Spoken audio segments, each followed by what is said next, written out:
They were no less pluralistic in the first century than we are now.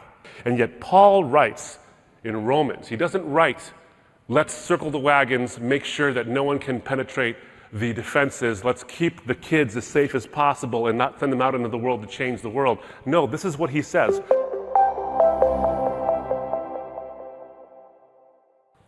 A world is post-Christian when Christianity has lost its social influence. Now, how has this happened? I think it's happened because we've equated Christianity, or the message of the Christian faith, specifically evangelical Christianity, with politics, with right-wing politics, or whatever thing that might sound like a bad thing in the world is. We've sort of equated it with this and with prejudices of every kind.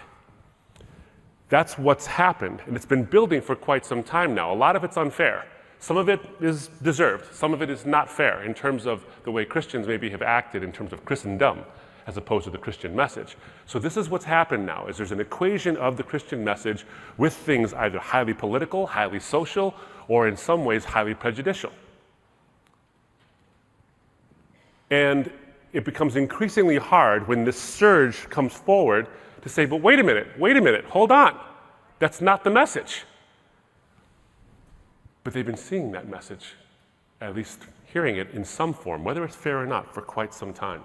And the temptation when you're faced with that, if you're a Christian and you firmly believe in this gospel message and its transformative power, the temptation is to not resist the social surge by yourself. It's to close ranks. Now that's a natural and a good thing. You want to close ranks and find people who are of like mind, who say, how do we resist this? How can we actually deal with the social surge that's going away from the Christian message? But the problem is that when we close ranks, the very natural thing for a human being to do is to want to defend and say, either you've got it wrong, or that's not really the message, or not all Christians, or whatever it might be, and we commit to an us versus them mentality. And it's a natural thing for humans to do. Whenever you face opposition, you find people of like mind and you say, we are us and they are them. That's natural. But then you read the words in Scripture. When you see the first century and the way in which the church was birthed in an extremely hostile political environment, in an extremely hostile religious environment, where there was all kinds of pluralism of different political views and different religious beliefs, they were no less pluralistic in the first century than we are now. Yes, there's all kinds of religions that are vying for your attention and all kinds of non-religions that are vying for your attention.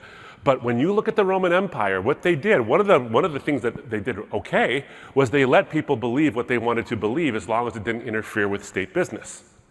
So you had a multiplicity of different faiths, especially as the church was growing and spreading into the East, into Asia, and also into the West in Europe and into Africa. So they were dealing with the same issues we were dealing with today. They were dealing with a lot of the same political hostilities we're dealing with today. And yet Paul writes in Romans, he doesn't write, let's circle the wagons, make sure that no one can penetrate the defenses, let's keep the kids as safe as possible and not send them out into the world to change the world. No, this is what he says. Romans chapter 15, verses 20 to 21.